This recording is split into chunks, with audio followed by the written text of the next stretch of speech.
One of the worst and most complicated childhood traumas caused by parents is the trauma of emotional neglect and abandonment. It happens when the parent fails to provide emotional support and attunement to their child. Examples of that include ignoring the child's needs for hugs and physical connection, minimizing their own emotions, devalidating their own experiences, the lack of emotional attunement, exposing the child to unhealthy environments, not only mentally and emotionally, but also practically, having them see things that they shouldn't witness at that age, and the list goes on and on and on. This is one of the most complex type of traumas for a reason. This type of behavior is considered normal to some people. Imagine that you're in a room, you're glued to your phone, your child is on the same room, and you don't show them any attention. The child will eventually find something else to do and will probably not ignore you, but the child is getting traumatized. The child is going to develop a deep sense of loneliness and will have a difficulty identifying, processing, and expressing emotions since they never had the space, time, and protection to do that from a safe place with their own parents. Since the kids never really learned how to respond to physical touch,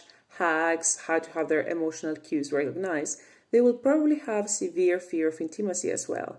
Think of that toddler that sees their parents kissing and is like, ew. Think of that toddler that you're going to hug them, to greet them, and they're like, no, don't touch me, and so on. In adulthood, this is probably going to create a lot of attachment issues to the relationship that might seem a little bit like getting super stressed if somebody replies 5 minutes late, if there's a slight change in the style of texting or communication or the frequency that you meet with people, and this causes a triggering response. Those that have been emotionally neglected as children sometimes develop emotional isolation.